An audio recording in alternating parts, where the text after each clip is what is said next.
Across the lonely roads of northern Britain, travelers heard footsteps behind them. No horse, no person, only breathing. In the dark, farmers locked their doors before midnight. Priests recorded sightings in trembling ink, because when the black dog appeared, death often followed. Tonight, we follow the shadow that has walked England for centuries. Welcome to timeless Europe, where history breathes through legend and ancient fears refuse to fade. Across Britain's windswept moors and forgotten village paths, one figure appears again and again in folklore. Not a ghost, not a demon, not entirely an animal. A massive black dog, seen alone, silent, watching, known by many names. Black Shuck, Barghest, church grim, but always carrying the same meaning.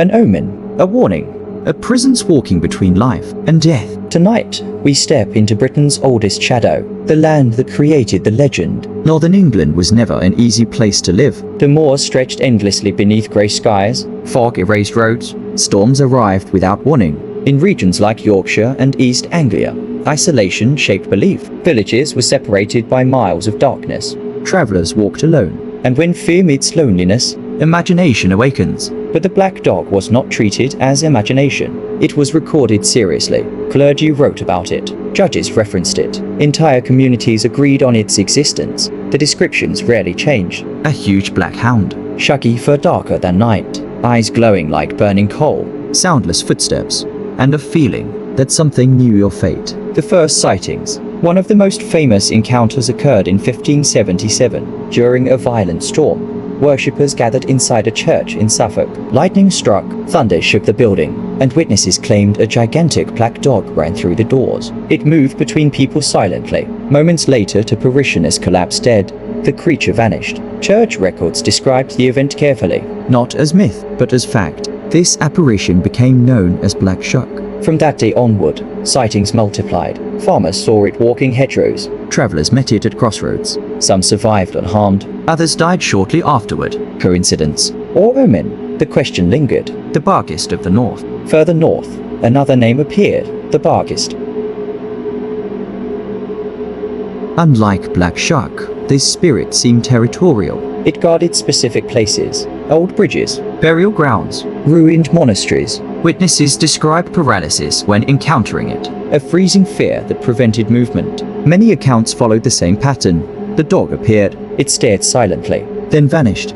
Within days, tragedy struck the witness or someone close to them. Families began treating sightings as warnings rather than attacks. The black dog did not kill, it foretold. The church grim. Not all black dogs were feared, some were protectors. The church grim was believed to guard sacred ground.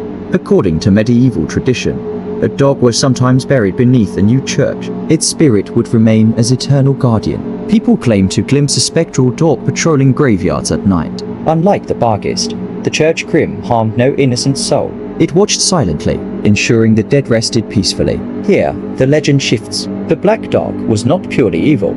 It belonged to the boundary between worlds. Why the black dog appears before death? Across Europe, animals were believed sensitive to the supernatural. Dogs in particular sensed approaching death. Even today, animals behave strangely before human passing. For medieval people, this observation evolved into myth. The black dog became a messenger, not the cause of death, but its herald.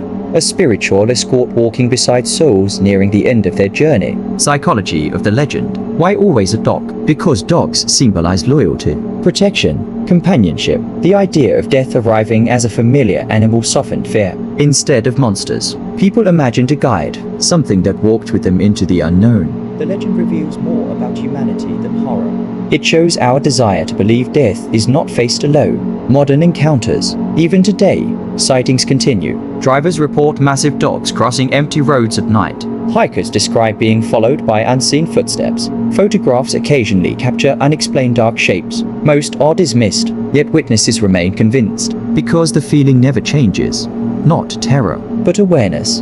As if something ancient briefly noticed them. The black dog in culture. The legend shaped literature, poetry, and folklore across Britain. Writers used the black dog as symbol of mortality, melancholy, and fate. It became part of national identity, a reminder that history carries shadows alongside glory. The spirit survived centuries because it speaks to universal truth. Life is temporary, and something waits beyond it. Walking with the shadow. Tonight, the roads of northern England grow quiet again. Fog rolls across empty fields. Church bells fade into distance, and somewhere, on a lonely path, a large black dog walks silently beside unseen travelers. Because some legends do not chase us, they accompany us. Thank you for walking through history with Timeless Europe. If you enjoy exploring Europe's deepest legends and forgotten mysteries, subscribe and continue the journey. Because sometimes history stands in sunlight, and sometimes it waits patiently in the dark.